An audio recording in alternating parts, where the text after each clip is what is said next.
You are between 20 to 40 years old. Anong Kaiser plan ang dapat mong kunin? Yung pinakamurang Kaiser plan ba? Yung pasok sa budget mo? O yung ideal plan na recommended namin sa mga videos ko? In this video, tutulungan kita makapag-decide anong Kaiser plan ang dapat mong kunin, and at the same time, mahuhulugan mo for 7 years kasi sayang naman kung hindi mo matatapos na mahulugan, di ba? Para sa mga first time na napanood ang video ko about Kaiser Long-Term Healthcare or tinatawag din natin na Kaiser 3-in-1 Savings Program, i-explain ko rin sa video na to how it works para magkaroon ka ng idea ano ba ito at bakit ito ang recommended namin for beginners.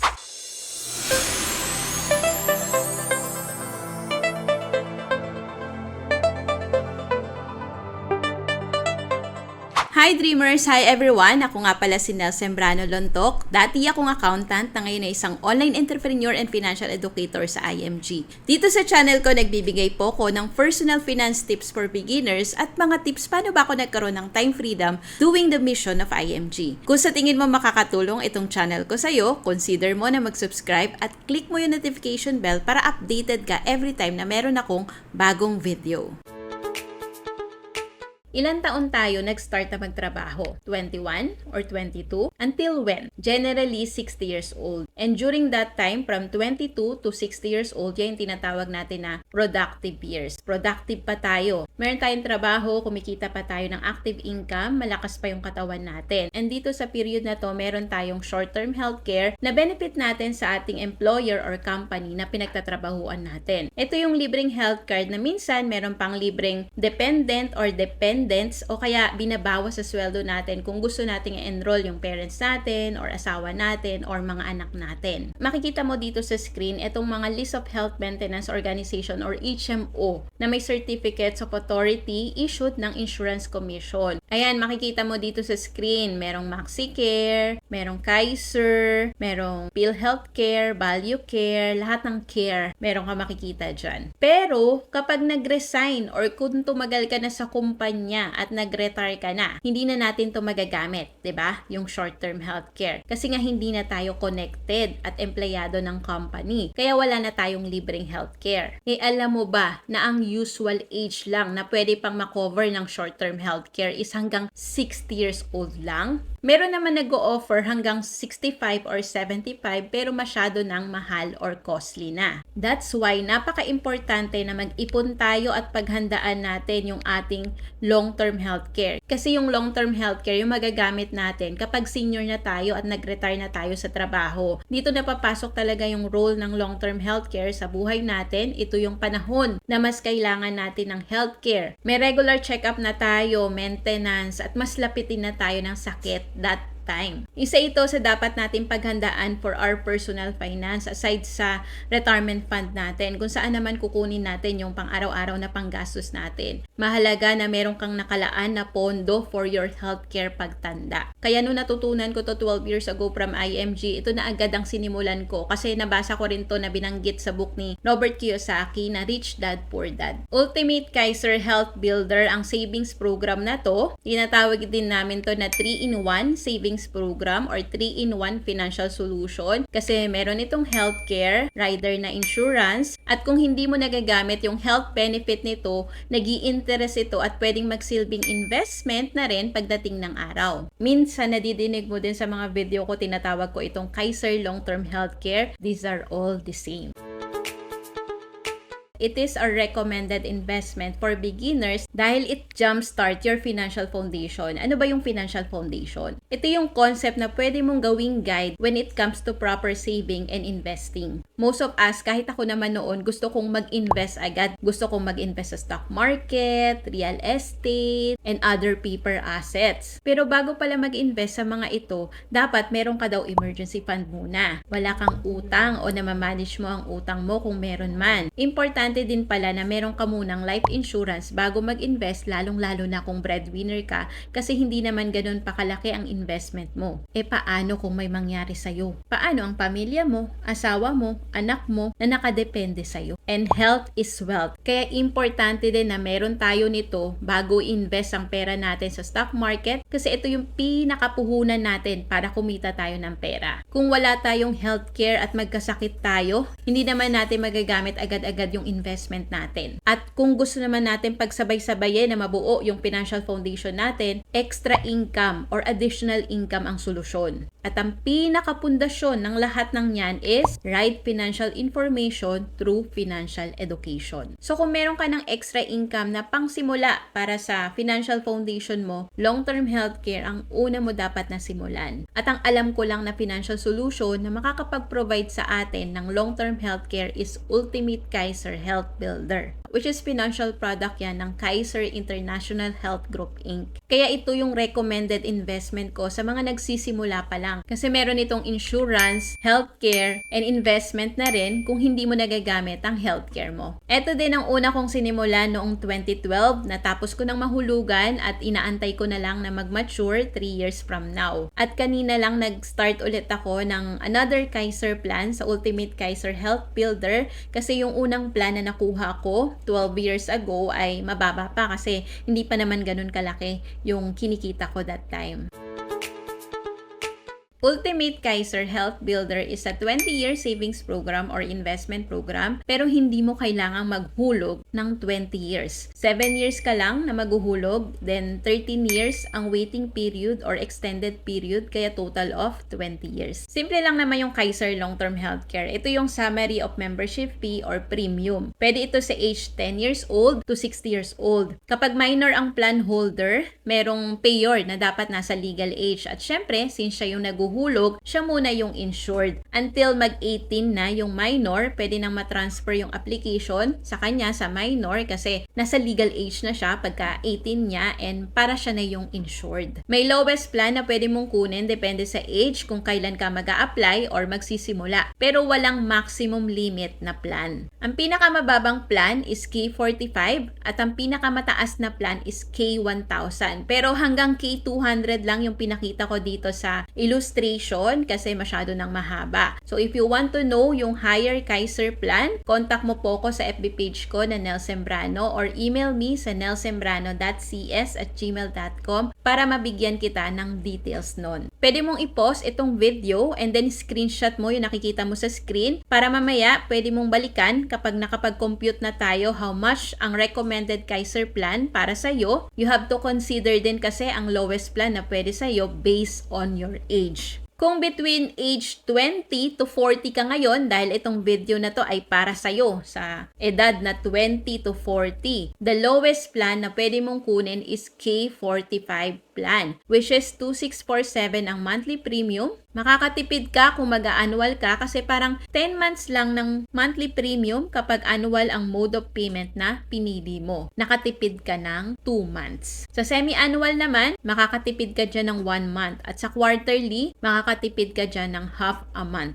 During 7 years na naguhulog ka, meron kang libreng annual physical examination, dental benefit, and hospitalization benefit. Yung hospitalization benefit or annual benefit limit for 7 years ay suggest gamitin mo lang kung walang-wala ka na magamit ng short-term healthcare. Kasi kapag hindi mo ito nagamit, meron kang incentive na makukuha on the 20th year or maturity date. Ito yung tinatawag na long-term care bonus. Kaya nga importante rin na meron tayong short-term healthcare and long-term healthcare. After mo matapos na hulugan yung 7 years, fully paid na ang plan mo, hindi mo na kailangang maghulog pa. Antayin mo na lang yung 13 years para mag-mature ang Kaiser plan mo. And during that 13 years, magi-interest na ang hinulog mo dito. May 3 paraan paano kumikita ang savings mo sa Kaiser. Yung una, 10% ng plan na nakuha mo ang interest per year. Halimbawa, K100 plan ang kinuha mo. Ang 10% yearly health benefit is 10,000 pesos per year for 13 years. Ito yung tinatawag na yearly health benefit. Ang pangalawa is yung tinatawag na dividend in the form of health benefit ulit. Actually, second year pa lang ng paghuhulog mo ay meron ng dividend pero hindi fix ang interest kasi depende sa takbo ng market. Basta ang pinakamababa na pwedeng dividend is average ng interest ng savings account ng top 3 commercial banks dito sa Pilipinas. Ito yung tinatawag na additional yearly health benefit. Ang kagandahan lang dito, hindi magne-negative ang pera mo unlike if you invest your healthcare funds sa stock market or mutual fund na possible na mag-negative. Ang pangatlo is kung hindi mo nagagamit yung health benefit limit mo from 8th year to 20th year, magi-interest din ito. Itong health benefit limit mo will depend dun sa yearly health benefit and additional yearly health benefit plus the interest pa kung hindi nagagamit yung previous year starting 8th year. Yung Kaiser na kinuha namin, hindi talaga namin iniisip yun na magagamit namin habang nag-aantay kami na mag-mature.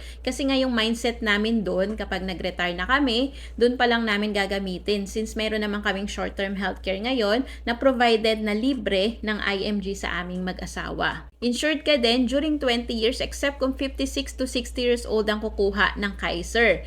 Insured lang siya before 75 years old. So that is 15 years lang. Pero yung video na to is for 20 to 40 years old kaya insured ka for 20 years. Bali, meron kang term life insurance due to natural death at meron kang additional insurance kung ang cause ng death is accident. Meron ding waiver of installment due to death or permanent disability kung sakaling may mangyari sa iyo habang naguhulog ka. Halimbawa, nawala ka on the 3rd year. Considered as fully paid na yung Kaiser mo. Hindi na kailangan bayaran pa ng family mo yung remaining 4 years. Makakatanggap pa sila ng insurance at matatransfer pa ang Kaiser plan mo sa primary beneficiary mo. Kung during waiting period naman may nangyari, ganun din. May makiklaim na insurance ang beneficiaries mo, then matatransfer ang Kaiser plan sa primary beneficiary mo. Siya ang tatanggap na maturity value ng Kaiser mo on the 20th year. Halimbawa, na-survive natin ang 20 years. On the 20th year, matured na ang Kaiser plan mo. Good as cash na din ito. Meaning, pwede mo nang i-withdraw ang maturity value nito. Pero syempre, terminated na din ang Kaiser plan mo. Hindi ka na covered ng long-term healthcare pag ganun kasi nga winidraw mo na lahat. Pero pwede din namang 50% lang i-withdraw mo, then iwan mo yung remaining 50% sa Kaiser mo. Pwede pa itong mag-earn ng interest up to 10%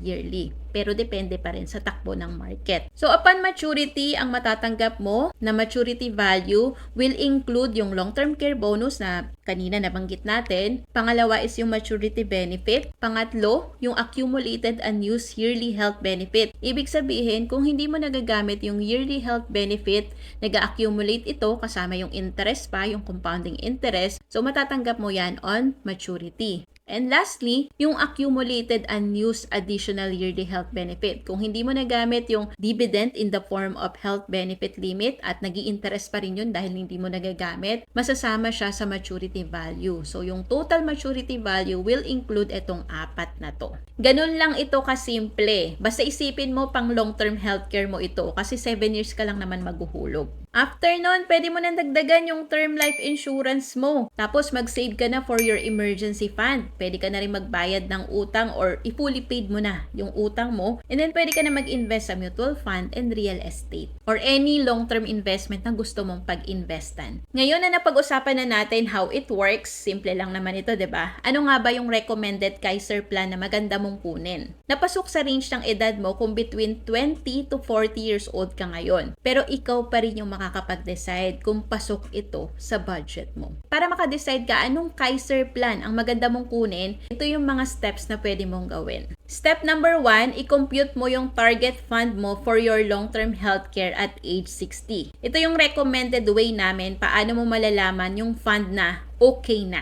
Just multiply your annual income sa 5. Ito yung lowest suggested target fund ng long-term healthcare mo. Pero, syempre, it is up to you kung gusto mo times 10 or times 15 or times 20. Halimbawa, kumikita ka ng 30,000 pesos every month, ang annual income nun is 360,000 kasi 30,000 times 12. And then, i-times mo lang yung 360,000 sa 5. So, ang lumabas na target fund mo for long-term healthcare should be 1.8 million at the age of 60. And sapat na kaya ito kapag nag-60 na ako? Nag-research ako ng top 8 sickness common to seniors dito sa Pilipinas and how much ang estimated cost para magamot ito. Pwede tayo dito mag-refer kung sapat na ba yung computation na ginawa natin kanina. Maganda din na gumawa ka ng sarili mong research. I-consider mo rin yung history ng pamilya mo when it comes to health issues or pre-existing condition para may idea ka how much yung fund na dapat meron ka for your long-term healthcare. And as you can see, hindi ito simpleng lagnat uubo.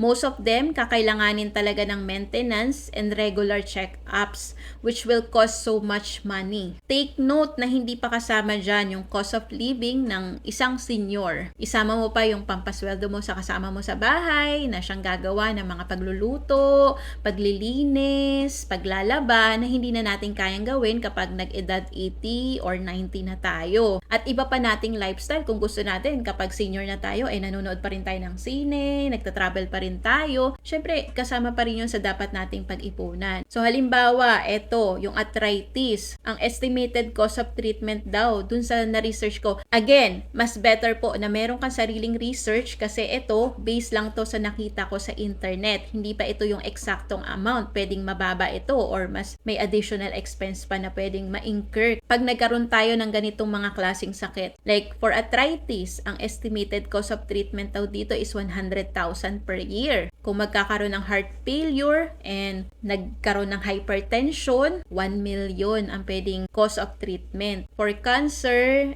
depende kung anong klase ng cancer. Ang estimated cost of treatment daw is between 120,000 pesos to 1 million. Respiratory disease like asthma, 24,000 to 214,000. And then yung maintenance after nung treatment is hindi pa included dito. Nagkamali ako dito. So maintenance to. For Alzheimer's disease or dementia, actually wala namang gamot dito sa sakit na to. It is more of care. Siyempre pag nakakalimot na tayo, 'di ba, as senior, so more on alaga na lang. Just think of the lifetime cost of care for a person living with dementia or Alzheimer's disease. Siyempre kapag senior na tayo, mas lapitin na tayo sa aksidente or osteoporosis. Ito na search ko lang yung hip fracture daw, cost from 2007 to 2012 na data is around 94,000 pesos. So, hindi pa kasama dyan yung therapy, ganun. For diabetes naman, wala naman treatment sa diabetes, diba? It is more of maintenance, which is more or less 10,000 pesos monthly. And that is 120,000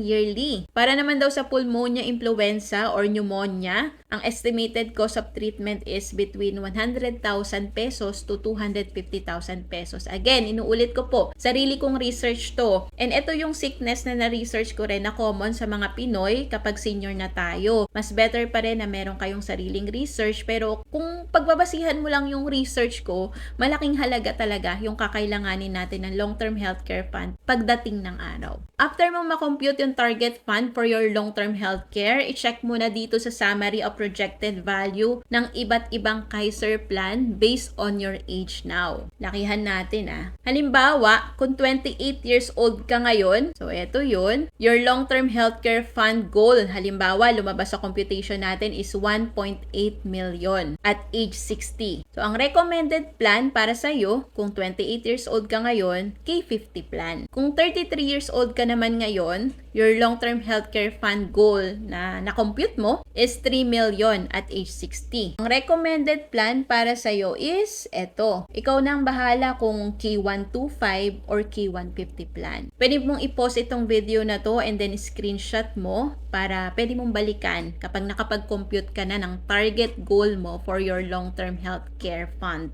And then, step 3, i-check mo na ulit dito sa summary of premium or membership fee kung magkano ang premium ng Kaiser plan na swak sa goal mo. Kung K50 ang lumabas sa computation, ito yung monthly premium 2,941 per month, quarterly 8,529, semi-annual 15,882, and annual 29,411. Kung meron kang budget, pwede ka mag-spot cash, mas makakatipid ka dyan. Malaki yung discount na makukuha mo. And then, kung ang lumabas naman sa computation is K125, ito yung premium for monthly 7,353, and then check mo na lang.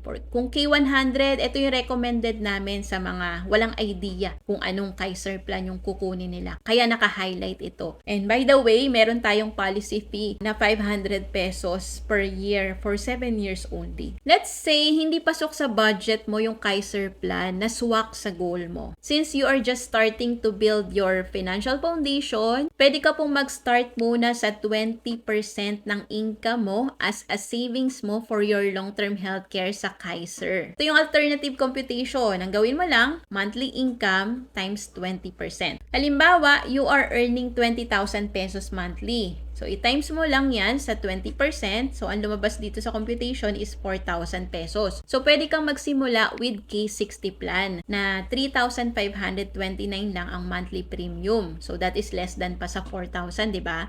So, kung ang age mo naman ay pasok sa age na 20 to 40 years old, pwede naman sa'yo ang K60 plan. Kasi ang 20 to 40 years old, ang pinakamababang plan na pwede mong kunin is K45 plan. By the way, kung meron nag-share nitong video ko sa'yo, balikan mo po siya para sa iba mo pang tanong. Pero kung nakita mo lang itong video na to dito sa channel ko or nakita mo itong video ko at gusto mong pag-aralan yung benefits and computation, pwede ka mag-request ng libreng quote sa akin para mabigyan po kita ng details. Yung link ilalagay ko dito sa baba nitong video. Ilalagay ko rin yan sa description box para maklik mo and then sa comment below kasi may mga information po ako na kakailanganin para mabigyan kita ng reliable na computation. Kung gusto mo naman na mag-start or mag-apply na sa Kaiser Long-Term Healthcare dahil malinaw na sa'yo at desidido ka ng kumuha, panoorin mo itong next video na makikita mo sa screen. Ilalagay ko yung DIY application link sa description box and sa comment below, pati yung video guide paano ka makakapag-apply using my link. Kung nakatulong itong video ko na to sa'yo, I appreciate kind words sa comment below